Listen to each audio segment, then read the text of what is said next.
I'm at my best when I'm around people who believe what I believe. I know it seems silly, but I try very, very hard to sort of stack the deck, to put myself in a position of strength. So for example, somebody asked me just yesterday, have you ever had sort of a bad, engagement? And I was thinking to myself, I'm like, not really. But it's not because I'm some sort of genius or anything like that. It's because I stack the deck. It's because I want to be there. I want to be around people who want me there. In other words, if I'm somebody's 10th choice, and I'll probably turn it down. Whereas if I'm their first choice, they really want me there, and so I'm more likely to have a good engagement. They're supportive of me, I'm supportive of them, and so I'm at my best when I stack the deck, when I choose to be in an environment where my strengths are there. I spoke at an education summit for Microsoft. I also spoke at an education summit for Apple. At the education summit for Microsoft, I would say that 70% of the executives spent about 70% of their presentations talking about how to beat Apple. At the Apple Education Summit, 100% of the executives spent 100% of their presentations talking about how to help teachers teach and how to help students learn. One is playing this way, and one is playing that way. One is playing finite, and the other one is playing infinite. Guess which one gets frustrated. So at the end of my talk at Microsoft, they gave me a gift. They gave me the new Zune when it was a thing. And let me tell you, this thing was spectacular.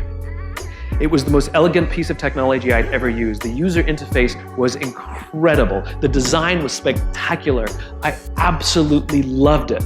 It was easy to use, and it was bright and gorgeous and fantastic. It didn't work on iTunes, which is a different problem, so I couldn't use it, but it was amazing. And elegant. My God, it was elegant. So I'm sitting in the back of a taxi with a very senior Apple executive, sort of employee number 12 kind of guy. And, I like to stir pots. So I turned to him, I said,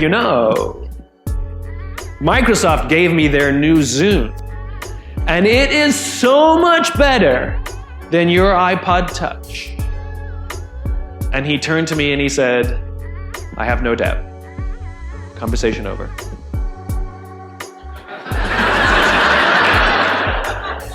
Because the infinite player understands sometimes you're ahead and sometimes you're behind.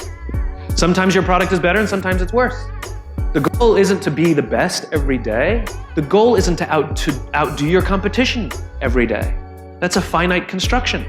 If I had said to Microsoft, I've got the new iPod Touch and it's so much better than your Zune, they would have said, can we see it? What does it do? React, react, react, react. Finite players play to beat the people around them. Infinite players play to be better than themselves. To wake up every single day and say, how can we make our company a better version of itself today than it was yesterday? How can we create a product this week that's better than the product we created last week? We also have to play the infinite game. It's not about being ranked number one. It's not about having more followers on Twitter than your friends.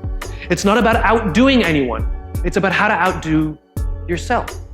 It's not about selling more books or getting more TED views than somebody else. It's about how to make sure that the work that you're producing is better than the work you produced before. You are your competition. And that is what ensures you stay in the game the longest. And that is what ensures you find joy. Because the joy comes not from comparison, but from advancement.